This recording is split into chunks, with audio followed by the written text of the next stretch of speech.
जय हिंद। आज हम प्रश्न उत्तर करेंगे विज्ञान क्लास 8 चैप्टर नंबर 10 है। पाठ का नाम है ध्वनि। आइए प्रश्न उत्तर शुरू करते हैं। प्रश्न संख्या 1, सही उत्तर चुनिए। यहाँ पर एक प्रश्न दिया रहेगा, उसका 4 ऑप्शन रहेगा, उसमें जो सही रहेगा उसका उत्तर लिखना है। प्रश्न है, ध्वनि संचरित हो सकती है तो ऑप्शन नंबर घ ठोसों, द्रव तथा गैसों में। उत्तर घ होगा, ठोसों, द्रव तथा गैसों में। इसका सही व्याख्या है, ध्वनि को चलने के लिए किसी माध्यम, ठोस, द्रव या गैस की आवश्यकता होती है। इसलिए ध्वनि इन तीनों माध्यमों में संचरित हो सकती है, लेकिन निर्वात यानी वैक्यूम में नहीं। प्रश्न संख्या 2, निम्न में से किस वाक् ध्वनि की आवृत्ति न्यूनतम होने की संभावना है? तो उत्तर होगा ऑप्शन ग पुरुषों की। उत्तर है ऑप्शन ग पुरुषों की। सही व्याख्या है, पुरुषों की आवाज़ सामान्यतः भारी यानी गंभीर होती है, इसलिए उसकी आवृत्ति यानी फ्रीक्वेंसी कम होती है। प्रश्न संख्या 3, निम्नलिखित कथनों में सही के सामने ट्रू तथा गलत के सामने फॉल्स लिखिए। तीसरा का क प्रश्न है, ध्वनि निर्वात में संचरित नहीं हो सकते। उत्तर होगा ट्रूथ यानी सही। ध्वनि को चलने के लिए माध्यम चाहिए, निर्वात में माध्यम नहीं होता। प्रश्न ख, किसी कंपन वस्तु के प्रति सेकंड होने वाले दोलनों की संख्या को इसका आवर्तकाल कहते हैं। फॉल्स यानी गलत है। प्रति सेकंड होने वाले दोलनों की संख्या आवृत्ति कहलाती है। आवर्तकाल इज इक्वल टू एक दोलन पूरा करने में लगा समय। एक दोलन पूरा करने में लगा समय आवर्तकाल कहलाएगा। प्रश्न ग, यदि कंपन का आयाम अधिक है तो ध्वनि मंद होती है। फॉल्स यानी गलत है। सही कथन क्या होगा? आयाम अधिक होने पर ध्वनि प्रबल यानी तेज होती है। व्याख्या है, आयाम बढ़ने से ध्वनि की तीव्रता बढ़ जाती है। प्रश्न घ, मानव कानों के लिए श्रव्यता का परास 20 हर्ट्ज से 20,000 हर्ट्ज है। ट्रुथ यानी सही है। सामान्य मनुष्य 20 हर्ट्ज से 20,000 हर्ट्ज तक की ध्वनि सुन सकता है। प्रश्न अंग, ध्वनि की आवृत्ति जितनी कम होगी तारत्व उतना ही अधिक होगा। यह गलत है, फॉल्स है। आवृत्ति जितनी अधिक होगी तारत्व उतना अधिक होगा। अधिक आवृत्ति वाली ध्वनि अधिक तीखी होती है। प्रश्न च, अवांछित या अप्रिय ध्वनि को संगीत कहते हैं। फॉल्स यानी गलत है ये। अवांछित या अप्रिय ध्वनि को शोर यानी नॉइज कहते हैं। ध्वनि जो मधुर ध्वनि होता है उसे संगीत कहते हैं। मधुर ध्वनि को संगीत कहते हैं। ध्वनि प्रदूषण आंशिक श्रवण अक्षमता उत्पन्न कर सकता है।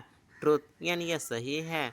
लगातार तेज सुर सुनने से सुनने की क्षमता प्रभावित हो सकती है। प्रश्न 4, उचित शब्दों द्वारा रिक्त स्थानों की पूर्ति कीजिए।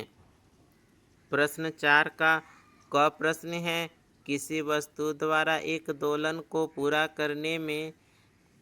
करने के लिए किए गए समय को आवर्तकाल कहते हैं। एक पूरा दोलन करने में जितना समय लगता है उसे आवर्तकाल कहते हैं। प्रश्न ख, प्रबलता कंपन के आयाम से निर्धारित की जाती है। उत्तर होगा आयाम। आयाम जितना अधिक होगा ध्वनि उतनी अधिक तेज होगी। प्रश्न ग, आवृत्ति का मात्रक हर्ट्ज है। उत्तर होगा हर्ट्ज। इसे एच जेड सिंबल के रूप में जानते हैं।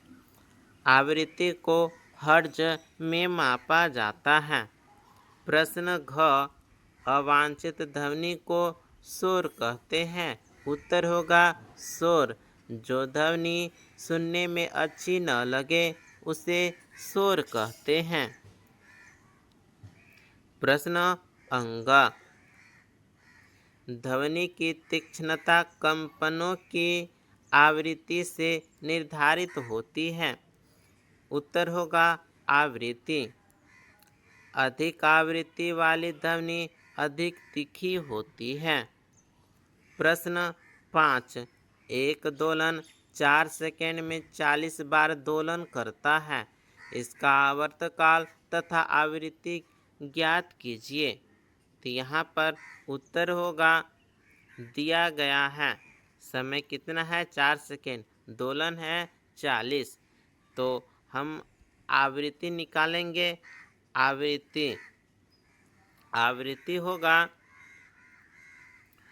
आवृत्ति बराबर दोलन बटे समय। ठीक है, आवृत्ति इज इक्वल टू दोलन बटा समय। तो दोलन है 40 भागे समय है 4, तो आवृत्ति कितना होगा 40 हर्ट्ज, सॉरी आवृत्ति होगा 10 हर्ट्ज। अब हम आवर्तकाल निकालेंगे। आवर्तकाल टी बराबर 1 बटा आवृत्ति। तो 1/10, तो आवृत्ति कितना है 10, तो आवर्तकाल होगा 0.1 सेकेंड। तो यहाँ पर उत्तर होगा आवृत्ति 10 हर्ट्ज, आवर्तकाल 0.1 सेकेंड। प्रश्न संख्या 6, एक मच्छर अपने पंखों को 500 कंपन प्रति सेकेंड की दर से कंपन करता है। कंपन का आवर्तकाल ज्ञात कीजिए। तो यहाँ पर हल में सबसे पहले हम जानेंगे कि आवृत्ति कितना होगा 500 हर्ट्ज। तो आवर्तकाल बराबर 1/आवृत्ति। ठीक है, तो 1/500, आवृत्ति 500 हुआ ना, 500 हर्ट्ज, तो 1/500 होगा। और इसको सॉल्यूशन करेंगे तो 0.002 सेकेंड होगा। तो यानी आवृत्ति 500 हर्ट्ज है और आवर्तकाल होगा 0.002 सेकेंड। आवर्तकाल का आंसर हुआ। प्रश्न संख्या 7, निम्न वाद्य यंत्रों में उस भाग को पहचानिए जो ध्वनि उत्पन्न करने के लिए कंपन करता है। तो यहाँ पर देखिए क, ढोलक। ढोलक में उत्तर होगा चमड़े की झिल्ली। ख, सितार। उत्तर होगा तार। ग, बांसुरी। बांसुरी के भीतर की वायु। प्रश्न संख्या 8, प्रश्न है शोर तथा संगीत में क्या अंतर है? क्या कभी संगीत शोर बन सकता है? तो यहाँ पर सही उत्तर है शोर और संगीत में अलग अलग है। सो बताया गया है कि शोर क्या है, यह है सो अप्रिय ध्वनि होती है, जबकि संगीत मधुर ध्वनि होती है। शोर सुनने में कष्टदायक होती है, जबकि संगीत सुनने में सुखद होती है। फिर उत्तर है क्या कभी संगीत शोर बन सकता है? तो इसका उत्तर होगा हाँ, यदि संगीत बहुत तेज आवाज़ में या लंबे समय तक बजाया जाए तो वह भी शोर बन जाता है और ध्वनि प्रदूषण का कारण बन सकता है। प्रश्न संख्या 9 प्रश्न है, अपने वातावरण में ध्वनि प्रदूषण के स्रोतों की सूची बनाइए। उत्तर होगा वाहनों के हॉर्न, लाउडस्पीकर, पटाखे, कारखानों की मशीनें, निर्माण कार्य, डीजे एवं तेज संगीत जनरेटर। यह आपका उत्तर होगा। प्रश्न संख्या 10 वर्णन कीजिए कि ध्वनि प्रदूषण मानव के लिए किस प्रकार हानिकारक है। तो यहाँ पर उत्तर है कि ध्वनि प्रदूषण मानव के लिए निम्न प्रकार से हानिकारक है। ध्वनि प्रदूषण से सुनने की क्षमता कम हो सकती है। ध्वनि प्रदूषण से सिर दर्द होता है। ध्वनि प्रदूषण से तनाव एवं चिड़चिड़ापन बढ़ता है। ध्वनि प्रदूषण से नींद में बाधा आती है। ध्वनि प्रदूषण से उच्च रक्तचाप की समस्या हो सकती है। ध्वनि प्रदूषण से बच्चों की पढ़ाई और एकाग्रता प्रभावित होती है। प्रश्न संख्या 11 प्रश्न है, यदि आपके माता पिता सड़क किनारे और दूसरी गली के अंदर स्थित मकानों में से एक खरीदना चाहे तो आप किसका सुझाव देंगे।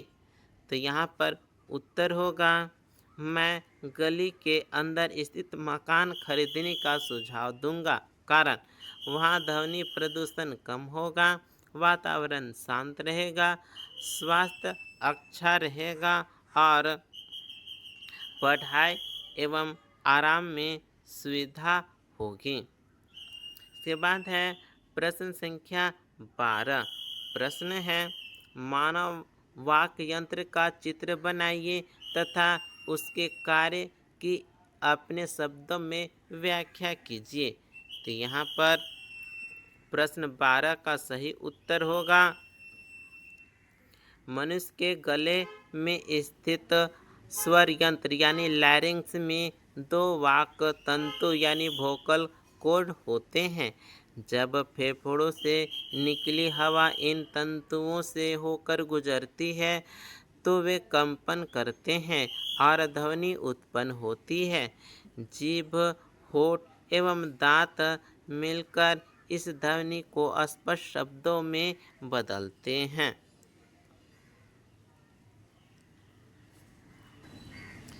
ये देखिए आपके सामने ये जो चित्र है मानवों के वाक यंत्र हैं। ये देखिए ये हो गया गला, ठीक है, चेहरा हो गया, मुंह, टूटी, यहाँ पर गला है। तो गला के पास में ही ये मानव वाक यंत्र होते हैं जिससे हमें सुनने में जिससे हम ध्वनि को बोल सकते हैं। यही है वाक यंत्र। प्रश्न संख्या 13 है, बिजली की चमक पहले दिखाई देती है तथा बाद में गरज सुनाई देती है, क्यों। तो उत्तर होगा प्रकाश की गति ध्वनि की गति से बहुत अधिक होती है, इसलिए बिजली चमकने पर उसका प्रकाश पहले आपकी आंखों तक पहुंच जाता है, जबकि ध्वनि बाद में कानों तक पहुंचती है। इसी कारण हमें पहले बिजली दिखाई देती है और बाद में गरज सुनाई देती है। इसी प्रकार से अध्याय 10 ध्वनि का यह प्रश्न उत्तर यहीं पर कंप्लीट होता है। मिलते हैं अगले वीडियो में, तब तक के लिए धन्यवाद।